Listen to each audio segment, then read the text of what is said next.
Hello, my dear friends. How are you doing? Hope you are having an amazing day and not having to deal with drama. Ready for new stories I have for you today? Let's go to the first one. Buckle up, as it's a long one, and don't forget to listen to the end of the story to hear my insights. Enjoy the stories, guys, and please like and subscribe. And of course, don't forget to leave a comment.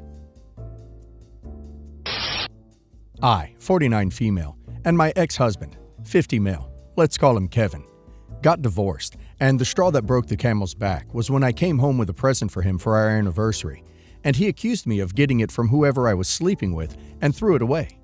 He didn't even open the present, which was a Rolex watch he had looked at multiple times and expressed that he liked. I talked to a divorce attorney after this, and we filed within a month, and he moved out. I told my attorney about this, and he wanted to know where he moved out, as Kevin wouldn't list his new address. It was revealed he moved in with his new girlfriend, 50 female. Let's call her Jenny. I actually knew Jenny as our oldest kids have been in the same class since pre-K. I also knew Jenny and her husband, 52 male. Let's call him Terry. Just got divorced right before us too.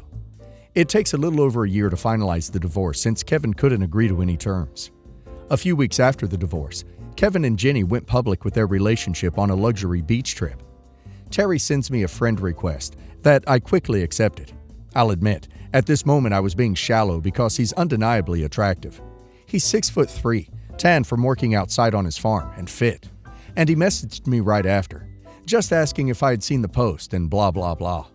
The conversation quickly turns into making plans to get dinner and drinks one night. It was Kevin's first weekend with the kids, so Terry and I went out. It sounds sappy, but in that moment, I knew this could be something. It felt natural talking to him, and like I didn't have to walk on eggshells or tiptoe around things. He was the first person to actually look at me while I'm talking, and we agreed on almost everything. I invited him over after we left, and we had a few more drinks and watched a sappy love movie, and had so much fun making fun of how unrealistic it was. We somehow finished a bottle and a half of wine, so I invited him to stay the night. He offered to sleep on the couch, but I told him he could sleep in the bed, since I still wasn't sleeping well because I wasn't used to sleeping alone. The next morning, I made us breakfast, and we agreed that we should do this another time and that it was great. As we were eating, Kevin texted me that he was down the road to drop the kids off. Terry rushed to get dressed and left. It felt terrible making him leave like that, and of course, the first thing Kevin asked was about if he saw Terry's truck coming down our road. I told him nope, and he dropped the kids off and left. That was 4 years ago, and shortly after that, Terry admitted to me that he wanted a relationship, and I said yes. We kept it private all this time because it's really no one's business to know, as long as we were happy together. We just celebrated our 4th anniversary, and beginning in November, Terry started to hint that he wanted to propose and wanted me to move to his farm in another town since we lived an hour and a half away. Our anniversary was December 1st, and he planned a surprise dinner with all our friends to propose to me. I couldn't believe that he really did all of this for me. All our friends were incredibly supportive and agreed that we seemed happy together and deserved to be happy with each other. The next day, I made a post that we were engaged. This was the first post about Terry and I on each other's page. Right after the post, we started to get calls, texts, Facebook messages from Jenny's family, Kevin's family, and Jenny sent a long message to Terry saying she couldn't believe we would do this and didn't check with them first and how insensitive it is to get engaged when we knew her and Kevin were on a break because of the fighting. He ignored all her messages until we both got messages from my family saying we were crappy people for getting engaged in spite of Jenny and Kevin, and how they no longer wanted to see my kids and wouldn't be attending the wedding. Terry started to help me sell my house since he also works for a real estate company, and we packed all my stuff up and sold all the furniture and moved me into Terry's house. I left my job and was actually able to get a job at his company as a secretary. He has 2 sons who treat me very well. They don't call me their mom. I don't expect them to either. But they do tell people I'm their stepmom, and they surprised me with a basketball mom shirt with their names and numbers for Christmas. I couldn't stop crying after seeing it because it was so meaningful to me to see how they considered me their stepmom. Kevin had the kids for Christmas, and we were supposed to begin the normal split custody in January. Since the first of the year, the kids said they don't want to see me, and Kevin said he's talking with an attorney to change our custody schedule and that he wants full custody. I'm finally happy with someone that loves me, planning a very small wedding with only friends and family that were supportive of our relationship, and have 2 new stepsons that love me.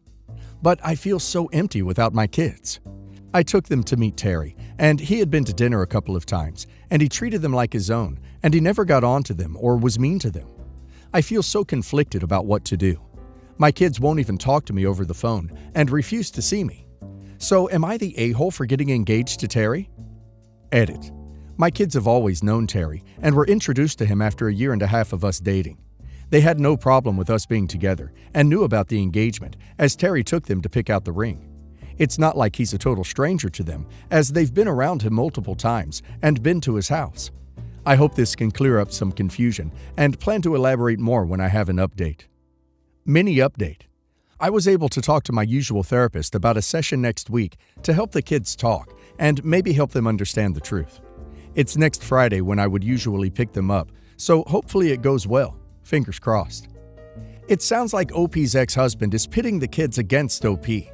If they were fine with OP before her new relationship, it's odd that now they don't want anything to do with OP, especially with her dad jumping right into a relationship after they divorced, which is not nice of him, as it means he was cheating the whole time.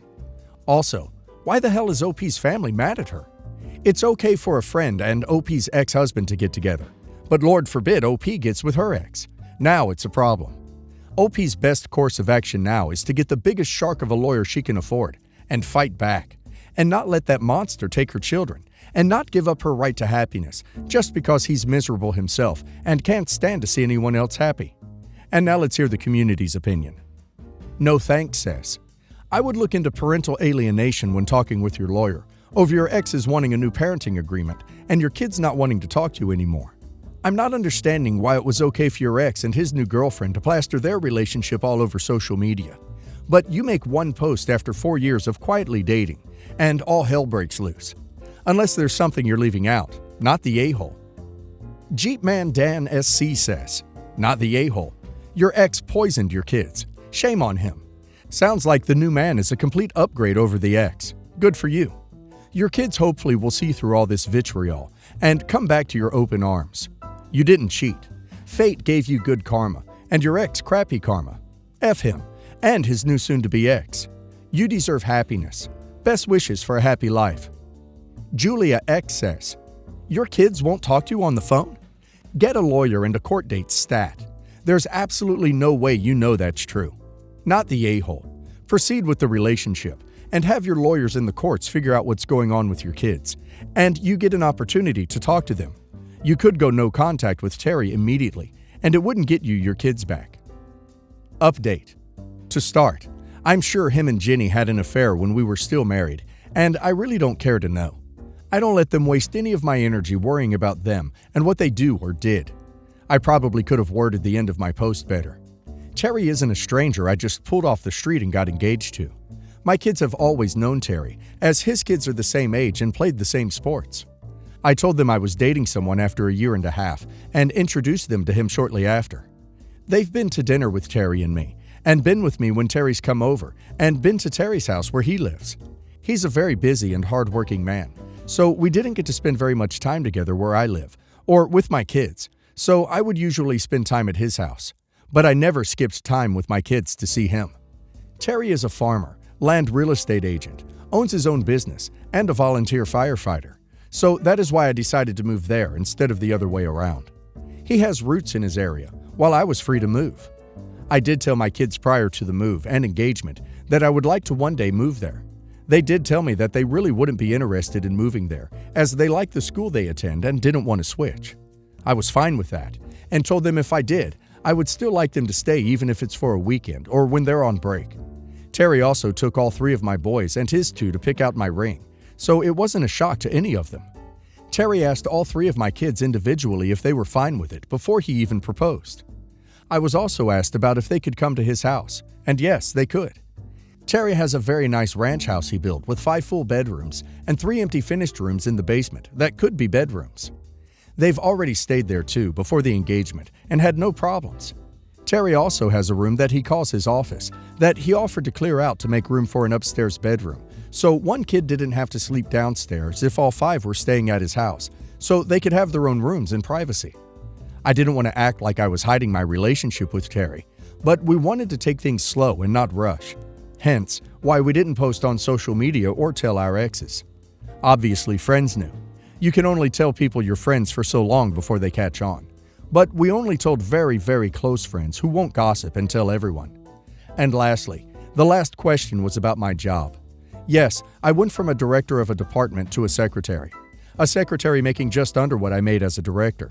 You all would be very surprised what small-town local business secretaries make. I'm a secretary/accountant for the land real estate company, as well as Terry's business he owns and his farm. I go to work at 2:30 a.m. with him and don't leave until he does around 9 p.m. and still have farm chores after. So, for everyone degrading my career, I work my butt off. Now on to the update. After that post and the advice, I called my lawyer who agreed that he can't keep the kids for me and that he was definitely doing something to make them flip like that. He did say we could go to court, but I told him I wanted to try and resolve it without court first. I'm not ashamed of it, and I'll admit it, I see a therapist for my own health. I talked to her about getting a session with just my kids, and she agreed. I called Kevin after that to say I want to have a talk with only the boys, and he could drop them off, but he could not attend. The therapist was able to finally get them to open up. You Reddit detectives were correct. He turned the story to that Terry and I had an affair for years before we got divorced, and even tried to tell the youngest that Terry could be his dad because I was cheating then, which isn't true, as I never cheated on Kevin in our entire relationship. I was able to tell the kids the full truth, and I felt like a 50-pound weight was lifted off my chest. After, I had never been happier to hug all three of them. I made sure to express how we miss them and are happy to have them home. And completely unexpected was all three gave Terry a hug next.